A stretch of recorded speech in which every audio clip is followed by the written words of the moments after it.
Olá, muito boa tarde. A Associação de Médicos Católicos Portugueses não aceita que, em nome de ideologias, se proclame a eutanásia como um direito e afirma que o dever do médico é tudo fazer para proteger a vida. Uma tomada de posição no contexto da discussão em curso na sociedade portuguesa sobre a legalização da eutanásia, que agora apresentamos neste programa, onde contamos com a presença de Sofia Reimão, presidente do Núcleo de Lisboa da Associação de Médicos Católicos Portugueses, e Carlos Alberto da Rocha, presidente desta associação em Portugal. Muito boa tarde e obrigado por estarem neste programa. Doutora Sofia Reimão, partimos desta contradição, nem diria aparente, diria evidente, de colocar, de pedir ao médico que não lute pela vida, mas que num momento e através de uma decisão ajude uma pessoa a morrer. É de facto contraditório completamente. Antes de mais agradeço por podermos estar aqui e, de facto, eu acho que definiu muito bem essa contradição que nos faz pensar em tudo o que é a história da medicina, do que são, desde o juramento de Hipócrates há mais de 2000 anos, os médicos se preocupam em cuidar dos doentes. E aqui eu acho que estão em jogo dois grandes princípios da nossa civilização. O valor e a indisponibilidade da vida humana, que são uma proteção que tem que ser anterior à própria autonomia, porque sem vida não há autonomia. E, por outro lado, a igual dignidade das pessoas consoante as fases da vida. E aqui o problema do sofrimento não retirar dignidade às pessoas. Todos nós que cuidamos e lidamos diretamente com doentes percebemos que é exatamente nestas fases de sofrimento, de limitação e do confronto final com a morte que nós somos mais necessários para cuidar e tratar dos doentes. E quem se dedica a estas áreas percebe claramente como é exatamente aqui que os médicos são chamados à sua função primordial de cuidar dos mais frágeis. E que atitude ter então diante desta possibilidade de legalização da eutanásia? A Associação dos Médicos Católicos... Por parte do médico. Exato. Nós temos disponível e, infelizmente, de uma forma muito limitada ainda em Portugal, os cuidados paliativos. É seguramente uma lacuna e o bastonário da Ordem dos Médicos chamava a atenção para isso, que de facto nós não termos ainda para oferecer aos doentes hoje uma rede de cuidados paliativos em Portugal é de alguma maneira retirar a liberdade às pessoas quando nós lhes oferecemos a eutanásia quase como outra opção. E há esta necessidade de acompanhamento dos doentes durante as suas situações de sofrimento. E é muito importante clarificar conceitos. Muitas vezes nós entramos aqui numa forma de confusão, trocamos os nomes. Portanto, quando nós estamos a falar de eutanásia, muitas vezes ouvimos hoje em dia falar de morte assistida, sem ninguém saber muito bem o que é isso, porque assistência na morte é exatamente aquilo que nós queremos. Queremos alguém que esteja connosco nesses momentos tão solitários que nós precisamos de companhia. Portanto, há aqui uma necessidade, sim, de clarificação, de seriedade na forma de nós encararmos estes problemas, mas esclarecer as pessoas. Não estamos aqui a camuflar termos ou a tentar, de alguma maneira, esconder aquilo que é proposto. Aqui o que é pedido é que os médicos matem os doentes a seu pedido. E, portanto, isto não só é contrário à ética médica, à deontologia, mas é, como disse muito bem no princípio, é contraditório à função do próprio médico, que o que quer é salvar o doente e acompanhá-lo nas suas situações de sofrimento. A tomada de posição da Associação de Médicos Católicos Portugueses parte precisamente dessa constatação. Perguntava-lhe, Dr. Carlos Alberto da Rocha, começa-se a falar agora na possibilidade da objeção de consciência, na possibilidade de ser outro técnico de saúde, ou um técnico de saúde, a agir neste momento da morte assistida, pelo eufemismo que a expressão possa ter. Isso é alguma solução? Bom, Paulo, queria-lhe agradecer, antes de mais nada, mais uma vez eu estar aqui, acho que já é para aí, talvez a terceira vez. Com muito gosto. E hoje aqui muito bem acompanhado pela Sofia. Antes de responder a essa pergunta, queria só vincar o seguinte. Está o lançamento deste manifesto, introduz na sociedade portuguesa uma nova visão do que é o ser médico. E essa nova visão, o ser médico, tem também por trás uma nova visão do que é o ser homem, do que é o estar doente, do que é o sofrimento e do que é a morte, como já aqui foi um pouco aflorado. Fala desta tomada de posição da Associação de Médicos Católicos. Não, estou a falar do manifesto. Que já viu nas 5.000 e tal assinaturas. O manifesto corresponde, tem no seu fundamento uma nova visão, que é uma visão radicalmente diferente daquela que tem sido a visão consensual, não é?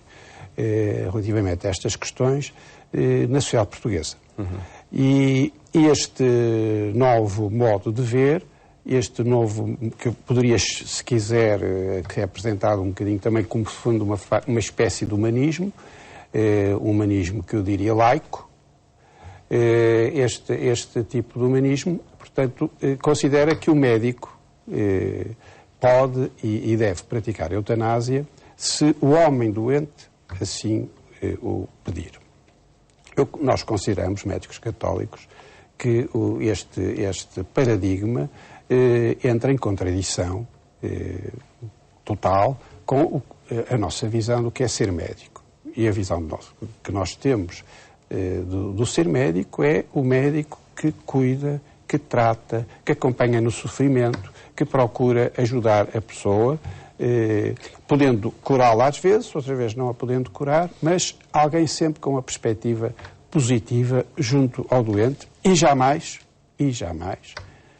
um médico capaz de, seja em que circunstâncias for, dar a morte ao doente, porque isso é realmente contraditório com a nossa visão, que é a visão dos médicos católicos e que é a visão não só dos médicos católicos. Tem uma visão, é o modo de ver, maioritário, tem sido o modo de ver maioritário na sociedade portuguesa, e que eu espero que assim continue.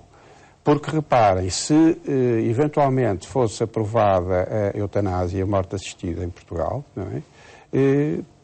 Os médicos passavam a ser também olhados pela sociedade como alguém que poderia, em certas circunstâncias, dar a morte. Isto levanta aqui questões na relação médico-doente muito importantes que podemos depois desenvolver. Também são referidos aqui no vosso Só para no vosso terminar, que pronto, o surgimento deste manifesto, não sois por acaso, evidentemente, isto corresponde a uma visão de um conjunto de pessoas na sociedade portuguesa sobre estas questões, que não é de agora, e que, digamos, encontraram agora o momento, as condições políticas que lhes pareceram as adequadas para avançarem com o manifesto. Não só as condições políticas, mas também, no seu entendimento, a sociedade portuguesa estará madura para aceitar a eutanásia. Não é?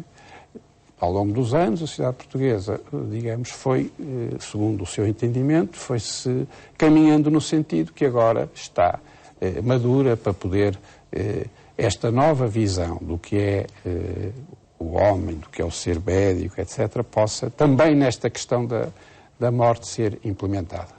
Eu complementava só esta noção muito importante da confiança, porque a relação médico-doente baseia-se de facto nesta relação de confiança e de alguma forma a introdução da morte a pedido quebra esta relação inicial e tão importante. E nós em Portugal temos se calhar que aprender com a experiência de países em que a eutanásia já está legalizada, como a Bélgica ou a Holanda, em que de facto nós temos que aprender com eles, que não foi para casos excepcionais. Em 2015 na Bélgica houve mais de 2.000 pedidos, não estamos a falar de situações de exceção, e claramente cada vez mais amplificada a situações em que já não é o próprio que pede, é a família, em que já não estamos a falar de doenças terminais, não estamos a falar sequer de sofrimento físico, estamos a falar de situações já de sofrimento psicológico e por aí fora. Portanto, acho que de facto há aqui algo a aprender e Portugal se calhar pode ser pioneiro nesta defesa do valor indisponível da vida humana. Sofia, eu já agora que você introduziu aqui uma coisa muito importante, é que é a questão da caixa de Pandora que se abre com a aprovação de uma lei de eutanásia. Nós, a partir da experiência que países como a Bélgica e a Holanda têm, de muitos anos já da aplicação da lei, podemos concluir facilmente, os números estão aí publicados em artigos científicos dos mais variados, que aquilo que começou por ser uma situação de aplicação da eutanásia a casos muito, muito particulares, muito concretos, como é um bocadinho aquilo que está agora a propor em Portugal, rapidamente com o tempo se vai alastrando. E vai também, ontem o bastonário, num debate na Ordem dos Médicos, falou numa coisa que me parece muito importante, é que a aprovação da lei e o começo da prática da eutanásia em Portugal, de alguma forma vai introduzir uma coisa que nós podíamos chamar a cultura da eutanásia, não é? Em Portugal. E essa cultura, essa cultura da eutanásia depois tem consequências cada vez maiores no modo como se vê a doença, como se vê o doente. É quase sempre uma possibilidade a par do tratamento, a par da cura. Claro que é o médico, um doente olhar para o médico, um doente que está mal, olhar para o médico, este será a favor da eutanásia, não será? O que é que ele pensa a meu respeito? Mas é extraordinário que, de facto, num momento em que nós vivemos uma crise económica complicada, em que os cuidados de saúde são confrontados diariamente com problemas económicos difíceis de resolver, em que nós não temos, de facto, ainda cuidados de saúde para a população, em particular nesta fase tão grande, nós estejamos a discutir a morte e não haja das iniciativas, nomeadamente partidárias, propostas para alargar os cuidados paliativos, aumentar, e então em doenças neurodegenerativas, em que hoje em dia os cuidados são tão disponíveis e nós conseguimos ter, na parte oncológica, tantas soluções a oferecer aos doentes, que em vez de nós nos preocuparmos a discutir essa melhoria dos cuidados, estejamos a discutir isto, com o risco da economia, de nós darmos menos valor e aparecer aqui, às vezes, as pessoas que deixam de ser úteis à sociedade e com critérios utilitaristas e de economicismo que são denunciados no vosso manifesto. É, de facto, uma questão de contas. Vamos manter isto vivo. Diga. A Sofia fez-me lembrar de uma coisa muito importante, que é a questão que é dita por vários médicos paliativistas com longa experiência.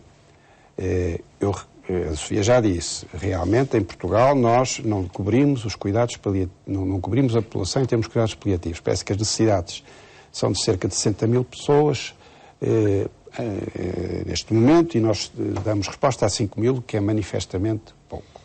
Mas o que nos contam, eu não sou paliativista, não é? E, portanto, não posso falar pela minha experiência pessoal, mas vou transmitir a experiência que os meus colegas paliativistas transmitem publicamente, e ontem a doutora Edna o transmitiu. Um doente que tenha bons cuidados paliativos não pede eutanásia. Ela diz que nunca viu um doente pedir eutanásia, um doente que ela tenha acompanhado bem, com profissionalismo, com atenção. E em relação aos cuidados paliativos, também outra coisa muito importante que deve ser dita é que eles não estão destinados só aos momentos terminais da vida de um doente. Os cuidados paliativos têm como objetivo acompanhar o doente, mas muito antes da morte. Os cuidados paliativos não devem ser chamados, um médico paliativista não deve ser chamado se o doente está para morrer 2 ou 3 dias depois. É todo um acompanhamento de uma situação de sofrimento, de dor, que deve ser feito ao longo da vida do doente, desde que ela adoece com certa gravidade. E só para terminar, um aspecto também muito importante que os paliativistas falam muito. A questão também não é só aliviar a dor, porque aliviar a dor tecnicamente é relativamente simples. É fundamentalmente o acompanhamento do sofrimento existencial. Não é? Que é a Sofia, provavelmente no seu livro, desenvolveu a questão do sofrimento existencial perante a doença, perante a morte, perante o fim da vida, perante o que virá depois, não é? Perante tudo que foi para trás da sua vida. Isso, portanto, passava o livro que o Dr. Carlos Alberto Rocha fala tem este título, A Questão da Medicina e a Morte como Questão. Esta investigação que desenvolveu ajuda a inserir a morte como uma etapa da vida de todas as pessoas? Sem dúvida. E de facto, este filósofo alemão foi de alguma maneira pioneiro e há já tantos anos que ele escreveu sobre a morte, a medicina, e como a morte desapareceu das sociedades ocidentais. A morte tinha um papel relevante, as sociedades definíamos. Nós somos seres mortais, é aquilo que nos define enquanto seres humanos. Terminais e mortais somos todos desde que nascemos. E, de facto, na nossa sociedade ocidental há um desaparecimento da imagem da morte. Nós escondemos, tornamos a morte institucional, nós não lhe damos a devida reverência social. Mas queremos decidir sobre ela. Marca. Mas, exatamente por isso, e Gadamer vai buscar uma ligação muito grande à cultura grega, porque é exatamente esse paradoxo da medicina. A medicina sabe pouco sobre a vida, sobre a morte. Nós somos muito limitados nos nossos conhecimentos científicos. E, de alguma forma, tal como Prometeu, que vai buscar ao céu a técnica e se acha capaz de revolucionar o mundo, há um problema que ele não consegue resolver, e é a morte. E, portanto, esconde ao homem a hora da morte. E é neste paradoxo de Prometeu que Gadamer vê muito daquilo que nós vivemos na sociedade ocidental. Nós, de facto, confrontados com o sofrimento e a morte, somos chamados a ir buscar as questões do sentido e do sentido da vida. E o homem que, de alguma forma, no seu apogeu do super-homem de Nietzsche, acha-se capaz de controlar e decidir sobre a morte, não compreendendo, de facto, a totalidade da abrangência da vida e como estamos perante um mistério.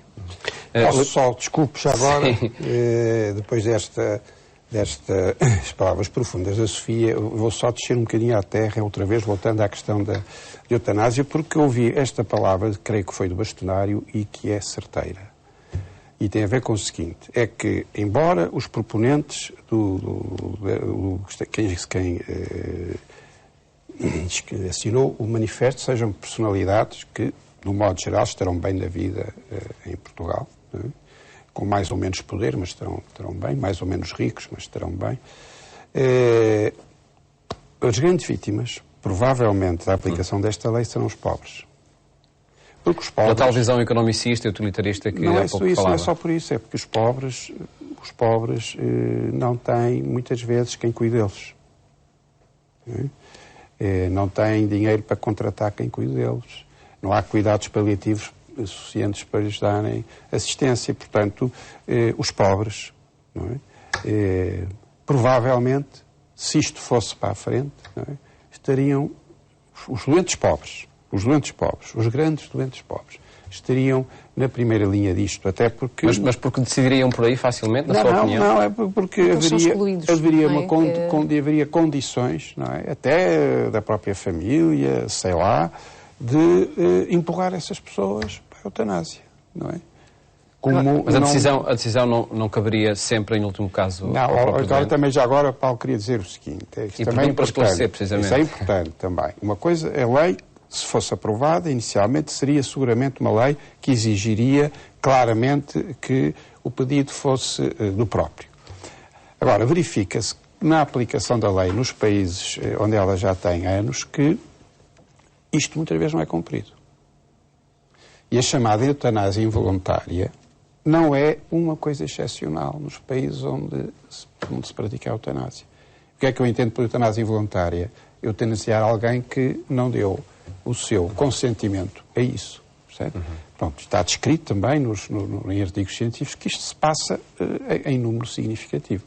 E, portanto, todas as pessoas desprotegidas da sociedade, não é, ficariam muito mais à mercê de uma lei destas, não é, se ela fosse para a frente. O nosso tempo está, infelizmente, a chegar ao fim. Ainda tinha pensado falarmos também desse prolongamento dos tratamentos, que, por certo, também não é isso que se pretende, não é? Isso é muito claro. Mas isso, exatamente, o Código Deontológico já prevê que seja, aliás, é uma falta deontológica grave, a desadequação terapêutica. E isso está previsto e eu acho que as pessoas se devem, de facto, preocupar que a medicina lhes dê os cuidados que estão atualmente disponíveis e, hoje em dia, isso não parece ser um problema. Claro, por vezes um argumento também que se adianta. Em todo o caso, eu gostava de terminar esta nossa conversa a acentuar aquilo que urge fazer agora na sociedade portuguesa. Diante desta proposta, diante deste manifesto, o que é que interessa fazer? Que debate interessa promover com todos os cidadãos e cidadãs sobre o tema? Mais uma vez, eu acho que é muito importante nós começarmos pela clarificação dos temas e tirarmos daqui esta realidade um bocadinho enganadora de trocarmos os nomes às coisas. Acho que é fundamental evitarmos nesta discussão, como já foi feita noutras no passado, que os termos sejam usados de uma forma rigorosa, científica, para que as pessoas não sejam enganadas e lhes seja transmitida a realidade. É fundamental que as pessoas percebam quais são as opções disponíveis e o que é que a medicina hoje em dia lhes pode dar.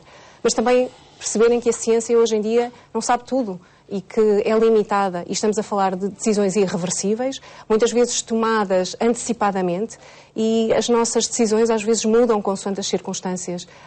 Nós não podemos tomar antecipadamente, muitas vezes, decisões sobre realidades que depois nós, se calhar, a posteriori viríamos a não ter. Portanto, a autonomia da pessoa... Há aqui uma decisão fundamental de informação em relação à população, daquilo que está disponível e daquilo que é apresentado. E acho que isso é muito importante. Eu só acrescentava que, nesta linha, o que há a fazer já é investir na formação de médicos, não é? E de equipes que deem resposta às necessidades dos portugueses em cuidados paliativos.